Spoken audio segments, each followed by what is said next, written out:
Assalamualaikum warahmatullahi wabarakatuh. Perkenalkan, nama saya Anggi Anggraini dengan NIM 5111201157. Saya dan teman-teman saya akan mengulas novel yang berjudul Dilan 1990, di mana ada dua unsur yang akan kami ulas. Yang pertama ada unsur intrinsik, yang kedua ada unsur ekstrinsik. Yang akan kami ulas pertama adalah unsur intrinsik. Unsur intrinsik terdiri dari beberapa bagian. Yang pertama ada tema. Tema dari novel tersebut adalah percintaan dan persahabatan. Yang kedua ada latar, di mana latar terdiri dari beberapa bagian.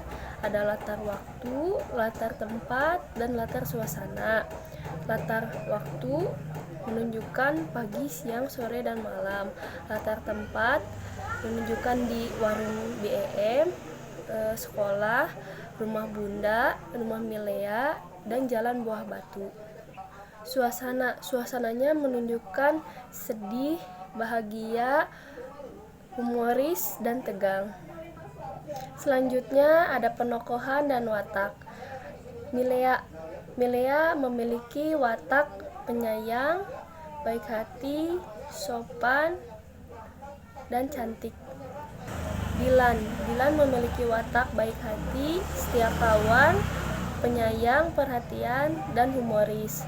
Selanjutnya Benny memiliki watak overprotect, pemarah, dan perhatian. Selanjutnya Lucy memiliki watak baik hati dan perhatian. Bunda memiliki watak baik hati, penyayang, perhatian, dan humoris. Selanjutnya ada Ibu memiliki watak penyayang dan baik hati.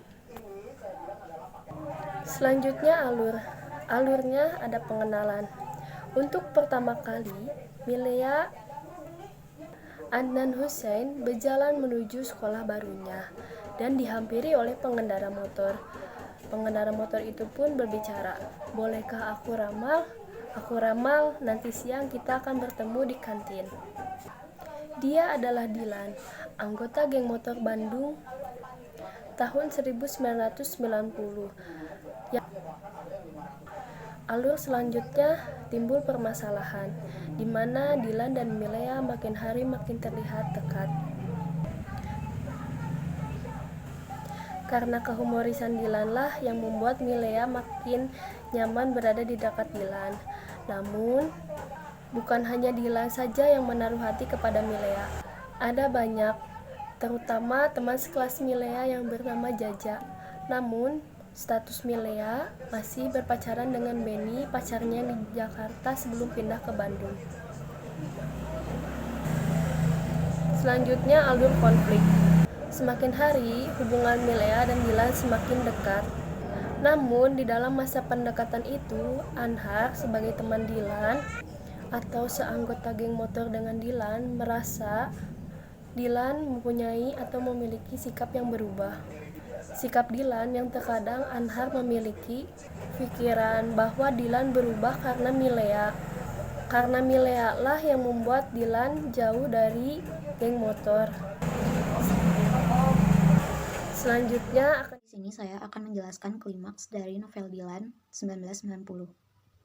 Karena ada suatu keganjalan, Milea akhirnya memutuskan untuk pergi ke warung BEM dan mencari Dilan. Saat berada di warung BEM, ternyata Dilan tidak ada. Melainkan Anhar atau bisa disebut dengan teman Dilan yang saat itu sedang bolos sekolah. Anhar saat itu emosi melihat Milea. Akhirnya Anhar menyindir Milea karena kedekatannya dengan Dilan membuat Dilan jauh dari teman-temannya dan selalu menomorsatukan Milea dibandingkan dengan teman-temannya yang lain. Milea pun tersulut emosi, Anhar pun makin emosi, dan akhirnya ia pun menampar Milea di warung BEM. Peluraian, Dilan pun mengetahui bahwa Milea ditampar oleh temannya sendiri yaitu Anhar. Dilan begitu sangat emosi dan langsung mencari Anhar. Akhirnya terjadi perkelahian yang hebat saat itu di sekolah. Retaklah persahabatan antara Anhar dan Dilan. Penyelesaiannya, dan setelah kejadian itu, akhirnya Milea, Dilan, dan Anhar kembali bersatu. Tidak mempermasalahkan lagi apa yang terjadi di warung BEM.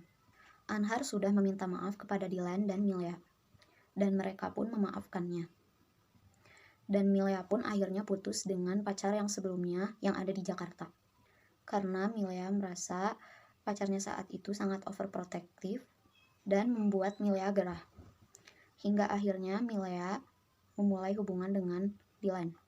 Dalam ikatan pacaran, menikmati masa-masa SMA mereka dengan kekonyolan Dilan yang membuat Milea semakin nyaman berada di dekat Dilan. Gaya bahasa yang digunakan dalam novel ini tidak baku dan mudah dimengerti oleh setiap pembaca. Dan di dalam novel ini juga terselip beberapa bahasa, yaitu bahasa Sunda, sebagai penguat karena Dilan dan Milea saat itu berada di Bandung. Tetapi pembaca yang tidak mengerti tidak perlu khawatir karena ada translate atau penerjemah dari bahasa tersebut. Amanat yang dapat diambil dari novel ini adalah mengajarkan kita bahwa kesederhanaan merupakan dasar dari kebahagiaan. Lalu bersikap baiklah kepada perempuan karena sudah kodratnya seorang laki-laki melindungi perempuan. Dan di dalam novel ini mengajarkan bahwa segala sesuatu yang berasal dari niat pada akhirnya akan berhasil dengan keinginan kita. Selanjutnya ada sudut pandang. Sudut pandang yang digunakan dalam novel ini adalah sudut pandang orang pertama. Alasannya karena serba tahu. Di sini saya akan menjelaskan tentang unsur ekstrinsik. Yang pertama, nilai moral. Nilai moral yang ada di dalam novel ini adalah tanggung jawab apa yang telah kita lakukan. Nah, yang kedua itu adalah nilai sosial.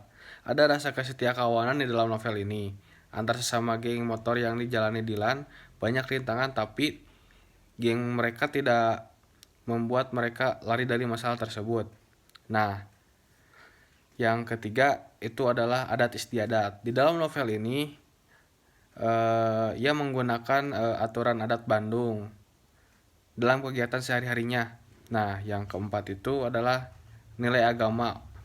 Walaupun Dilan adalah anggota geng motor dan dia sering bolos, tapi ia tidak pernah melewatkan tugasnya sebagai muslim dan memanfaatkan keadaan tersebut. Itulah yang dilakukan Dilan. Tentang penulis Dilan. Dia adalah Dilanku tahun 1990 adalah karya dari seorang penulis asal Bandung yang bernama Pidi Baik. Beliau lahir di Bandung pada tanggal 8 Agustus 1972. Beliau juga lulusan dari universitas ternama Institut Teknologi Bandung. Beliau bukan hanya seorang penulis, kelebihan di bidang seni ia gunakan sebagai memperluas apa yang dia punya. Bukan hanya itu, beliau juga merupakan pencipta lagu, ilustrator, dan komikus.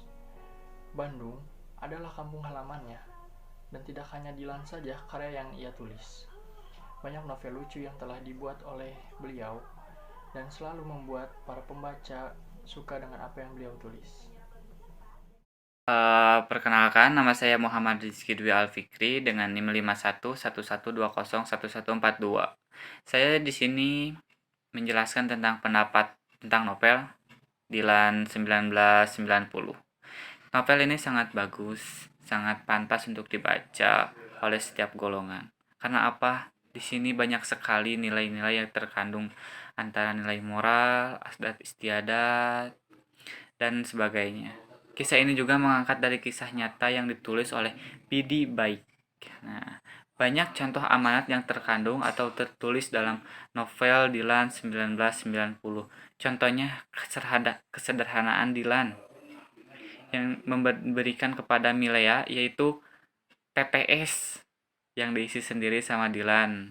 Itu adalah sesuatu sederhana itu dalam kisah cinta di mana seseorang memberikan kesederhanaannya dan juga menerima apapun apa adanya seorang pasangan.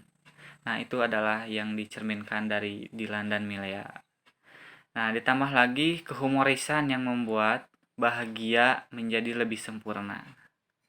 Meskipun di novel Dilan ini adanya perkelahian antara Dilan dan Anhar meskipun sama-sama satu geng, satu tongkrongan. Kenapa sih? Nah, di sini juga ada nilai negatifnya bahwa setiap pasangan atau hubungan itu pasti ada yang dikorbankan, entah itu kawan, materi atau apapun. Nah, di sini begitu cintanya Dilan kepada Milea, ketika Anhar memukul Milea di kantin, di warung. Nah, di situ Dilan marah dan terjadilah perkelahian. Nah, disitulah adanya pengorbanan seorang Dilan untuk Milea, yaitu mengorbankan sahabatnya untuk pasangannya. Novel ini menarik sekali dibaca dan ya di semua golongan pun novel ini sangat menarik menurut saya karena banyak nilai yang terkandung, banyak amanat, banyak juga hal-hal menarik dalam novel ini. Terima kasih.